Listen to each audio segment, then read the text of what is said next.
Here we are in Asheville with Sock Monkey Tara for Aries for the month of September. We're doing soul healing tonight. Okay, what do we got in here? Oh, here's Abigail. She's going to help. Okay, stand over here, Abby. And I've got these old cards that are chakra cards. I'm going to see what chakra the Aries is supposed to really pay attention to this month for soul healing. Here, Abby, you want to draw one? No? You want me to do it? Okay. How about this one? Ooh, the sacral chakra. You know where that is, right? That's your second chakra, down in your lower tummy, down here. And that has to do with tribal and of course, your sexual organs, your bladder. It's next to your root chakra. It's really important. You usually think of orange when you think of the sacral chakra. If you're having any lower back issues, sacral chakra is the one to look at. Okay, so let's get busy with the reading here. So we're going to do one about soul healing for Aries. And the soul healing is really important because if we don't heal our soul and all the stuff that we brought with us from one lifetime to the next, all that stuff stuck in our etheric body and our DNA just keeps on making us sick in this lifetime. So if we need to look at that every time we are sick, or even just all the time, see what's coming up, like a warning or, I always say a tool. You know, so many people in our lives are tools that are bringing us something we need to look at that still needs to be healed inside of us. So let's do a 10-card draw on Aries. See what's up for the month of September. Okay, first card up. Whoa. There is a knight rushing ahead with thoughts. Now, swords represent thoughts and mind. So Aries is, of course, rushing ahead with passion. He's got an idea and he's rushing ahead. So, and here is the cross for this month for Aries. That is all about working blind. It's a tie-up of emotions. Emotionally confused, denial. There's at least two heavy-duty thoughts here, emotions, that are causing this person to feel confused.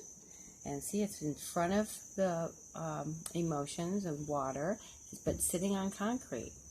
So she is grounded, but she's surrounded by all this emotion. And she's really confused. And see, it's at night. The moon is even out. So something to really think about is what's tying up your emotions? What's causing you to feel less than? What's causing you to worry? Okay, the foundation is, oh, wonderful. Okay, this is about past lives and about knowing people. The Six of Cups is feeling at home, comfortable in our own body and our skin, but also connecting with family and people that we feel we've known our entire life. You know how you meet someone and they feel like they've known you forever. And it's kind of weird how we actually come across people like that more often, I feel. So, of course, I knew Abby right away. And the minute she came into my life, I recognized her. Oh, of course. So, here we go. Next one up is all about, what we can build on.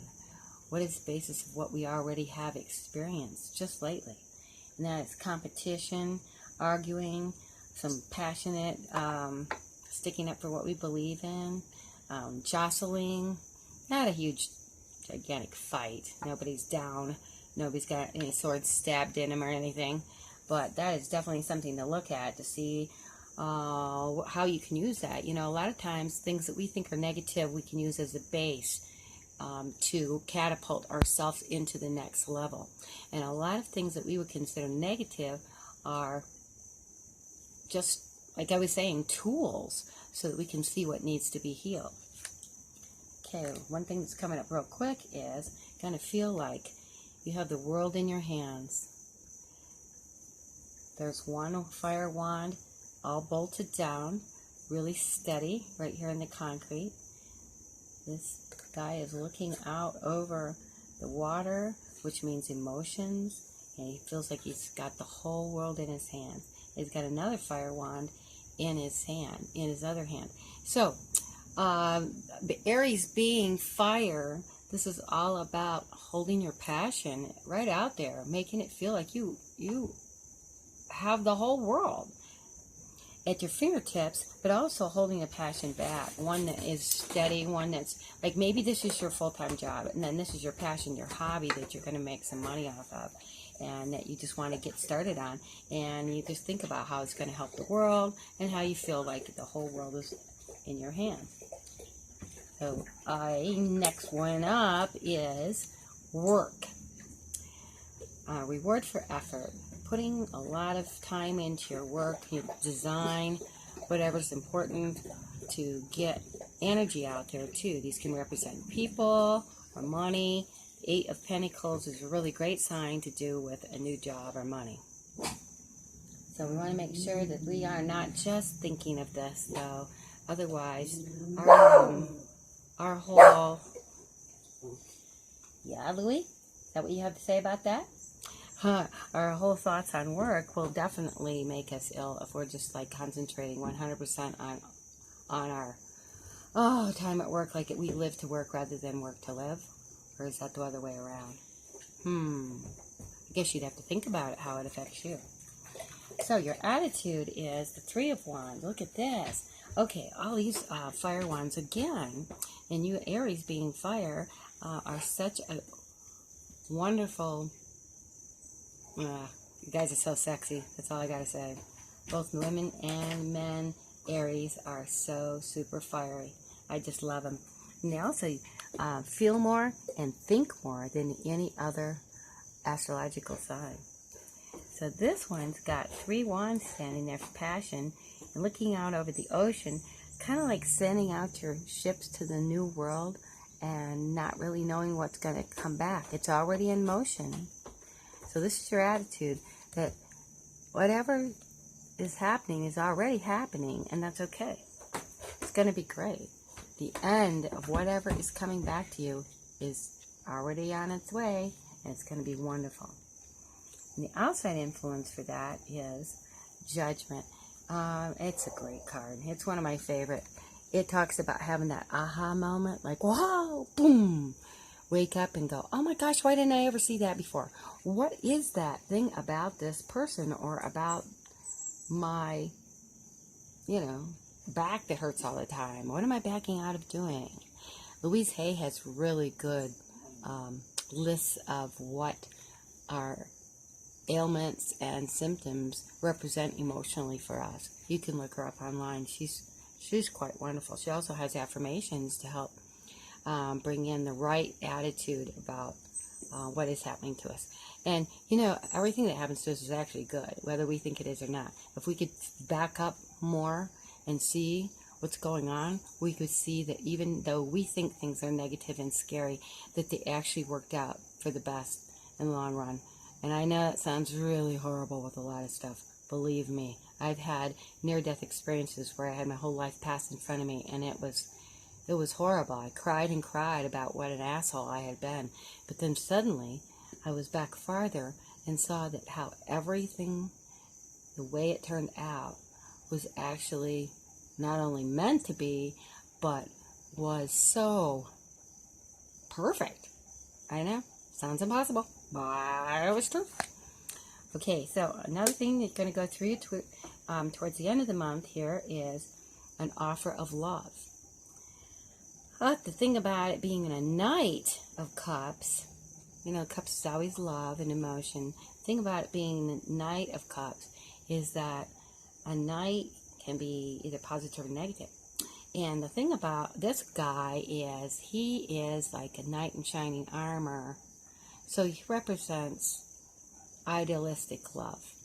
If we have an idealistic idea of a person or our job or even our car or our pets, or of the world, or thinking that the president's going to save our country, save our soul. Even religion can be over-idealized and thinking it's going to be the answer to everything. Believe me, if something is on a pedestal, a knight in shining armor, it will fall. I know this for a fact, because I definitely have put relationships up on a white shiny horse before, and then later on I'm like, why didn't they meet up to my standards? Well, they were just them. They were just being themselves. But I wanted them to be this idealistic person acting in a certain way, and obviously it never happened. So, and boy, I'm glad that it didn't, because who wants to be able to boss somebody around? If I could boss a person around, I wouldn't even respect them. I wouldn't want to do that. So the end result of the whole month here is balance and temperance, which is a really great card. It sounds like, oh no, that means I have to do the moderation thing, but really it's not about that. It's about having one foot on the ground and one foot in the water. So you can be totally grounded and carry your emotions. You can pour them back and forth and be perfectly balanced. It's going to be easy. Piece of cake. And that's what it takes to heal our souls, to heal our bodies, is to balance not only our humanness and our spirituality, but our emotions with our work, with our family, with our belongings, our possessions, with our environment, with everything. We have to be as balanced as possible. And I know me, I'm an extreme person, so balance. I used to get the temperance card for years. Ugh, I hated it. Every time it showed up, I was like, shut up! I don't want to have to cut back on all the pizza I ate, or I don't want to have to cut back on all the wine I like to drink. Well, it didn't really make all that much difference when I finally did cut it back. I'm about the same person. But at least I got over the guilt. Okay, so let's look at it again. We have the rushing of here at A. You come down here and hold the cards for us. She has a hard time standing up. She's got very bendy legs. She can do some sit-ups maybe. She could do this better. Here, okay, Abby, hold this for us. Okay, so here it is. We got the knight with the sword rushing ahead with one great big idea and thought, which is wonderful. I mean, who doesn't want that? And then we got the cross of the denial of emotions, the confusion, the tying it up blindly, even being in love blindly. I've done that a billion times. I got to tell you, I just discovered that I had married my father. Is that the weirdest thing? I thought that my husband, my ex-husband, and my father had been totally different type of people. But no, after I got farther back out of it, and been divorced for 6 years, I realized I had actually married my father. Yeah, they always say, that you marry either your mother or your father. So it was a surprise to me, though, because I was in total denial. I was blind. Okay, and the next one up. Oh, yes, the familiarity. This is a great foundation for keeping ourselves well, is hanging out with people we love, staying with the familiar, keeping ourselves happy. And it is possible. And then also, what we can catapult off of, use as a base for almost everything, is knowing that we can jostle. You know what I mean? A good little competition is helpful and actually works out good in our life. So I would love to not have any competition with anything in life, but boy, would it be boring, huh? Well, probably.